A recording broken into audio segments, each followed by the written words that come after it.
বিন হাবিব, আমি কিভাবে হাদিস দুনিয়াতে টিকায় রাখবে আল্লাহ দেখেন। আমি এই শেষ হাদিস পড়ছি আমার উস্তাদ, আমি আরিফ বিন হাবিব, আমি কিভাবে হাদিস দুনিয়াতে টিকায় রাখবে আল্লাহ দেখেন। আমি এই শেষ হাদিস পড়ছি আমার উস্তাদ আল্লামা আবু জাফর আল কাসিমির কাছে।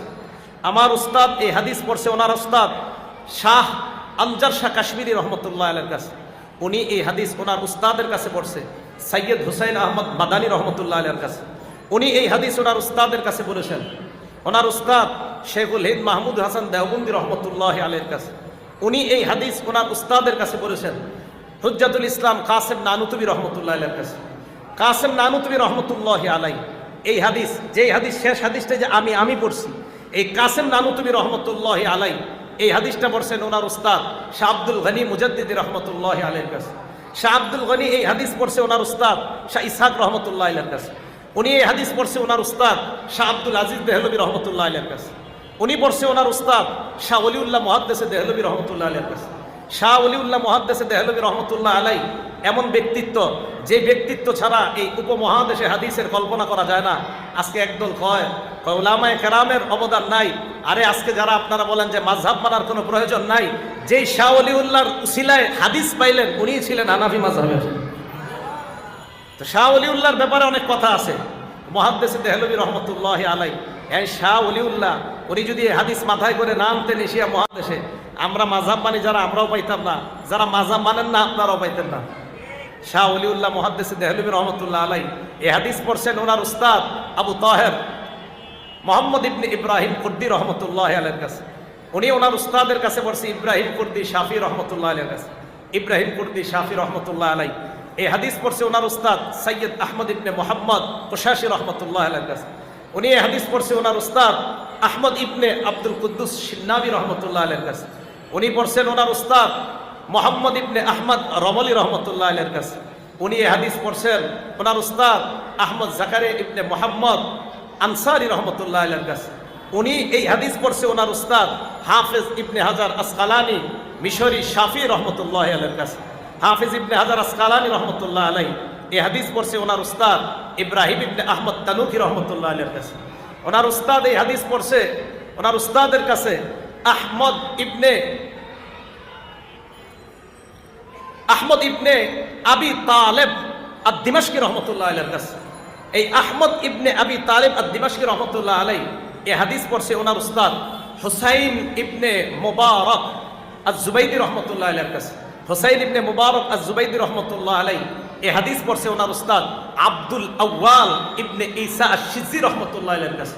আব্দুল আউয়াল ইবনে ঈসা এই হাদিস পড়ছে ওনার উস্তাদ আব্দুর রহমান ইবনে মুজাফফর দাউদি রহমতুল্লাহ আলাইহির কাছে। উনি এই হাদিস পড়ছে ওনার উস্তাদ আবু মুহাম্মদ আব্দুল্লাহ ইবনে আহমদ শরফসি রহমতুল্লাহ আলাইহির কাছে। উনি এই হাদিস পড়ছে ওনার উস্তাদ আবু মুহাম্মদ ইবনে ইউসুফ ফেরাবরি রহমতুল্লাহ আলাইহির কাছে। উনি পড়ছে ওনার উস্তাদ এই হাদিস পড়ছে আবু আব্দুল্লাহ মুহাম্মদ ইবনে ইসমাইল বুখারী রহমতুল্লাহ আলাইহির কাছে। ইমাম বুখারী রহমতুল্লাহ আলাইহি হাদিস পড়ছে আহমদ ইবনে আশকাব রহমতুল্লাহ আলাইহির কাছে। আহমদ ইবনে আশকাব এই হাদিস পড়ছে মুহাম্মদ ইবনে ফুজাইল রহমতুল্লাহ আলাইহির কাছে। মুহাম্মদ ইবনে ফুজাইল এই হাদিস পড়ছে ওনার উস্তাদ উমারা ইবনে কাকা রহমতুল্লাহ আলাইহির কাছে। উমারা ইবনে কাকা এই হাদিস পড়েছেন ওনার উস্তাদ আবু জুরআর কাছে। আবু জুরআ এই হাদিস পড়েছেন ওনার উস্তাদ আমিরুল মুমিনিন ফিল হাদিস আবু হুরায়রা রাদিয়াল্লাহু তাআলা আনহুর কাছে।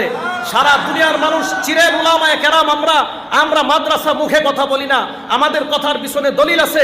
আবু হুরায়রা এই হাদিস পড়েছেন দুই জগতের শ্রেষ্ঠ মহামানব মুহাম্মদুর রাসূলুল্লাহ সাল্লাল্লাহু আলাইহি ওয়াসাল্লাম। তো আমাদের নবীজি আমাদের সনদে বলেন, এই যে আমরা কথা বলি আমাদের কথার পিছনে দলিল আছে না নাই? দাঁড়ান একজন লামাযহাবী দাঁড়ায় এইভাবে সনদ বলেন, দাঁড়ান, মাযহাব মানেন না, একজন বলেন এই সনদ দাঁড়ায়, একজন বলেন দেখি।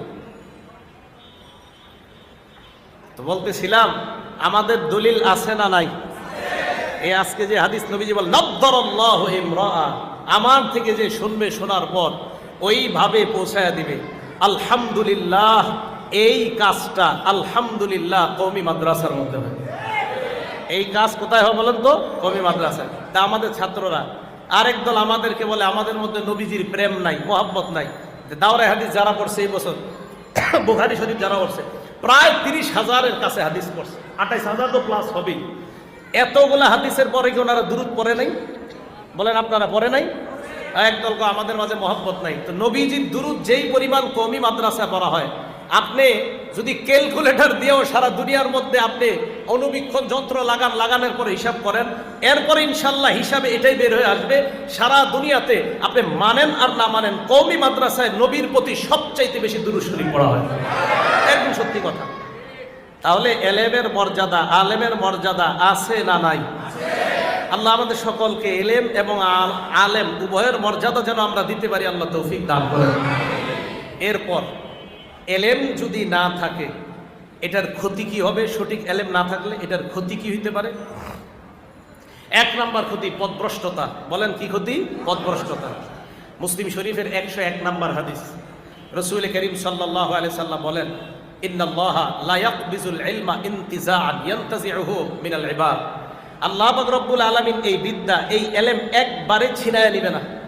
ওয়ালাকিন ইয়াকবিজুল ইলমা বিকবজিল উলামা।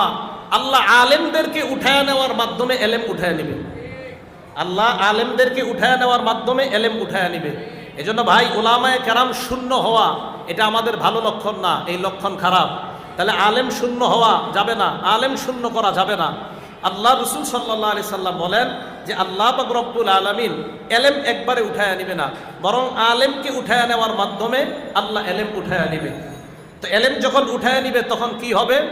কয় তখন হাত্তা ইদা লাম ইউবকি আলিমা, একজন আলেমও যখন আর পাওয়া যাবে না, মানুষ কি করবে? ইত্তাখাযান নাসু রুউসান জুহালা, মানুষ জাহেলদেরকে তাদের ধর্মীয় নেতা বানাবে। কাদেরকে?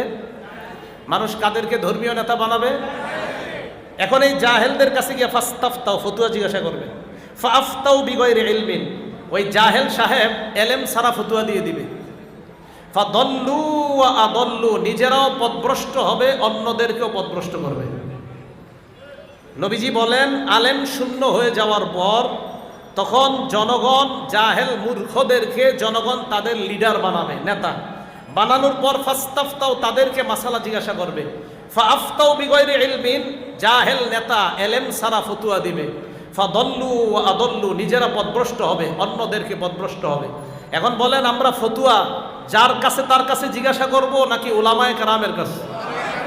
উলামায়ে কেরাম বলতে মুফতি সাহেবদের কাছে, যোগ্য হক্কানি মুফতি সাহেব যারা, তাদের কাছে আমরা মাসালা জিজ্ঞাসা করব। এটা হলো এলেম যদি না থাকার এক প্রশ্ন হওয়া।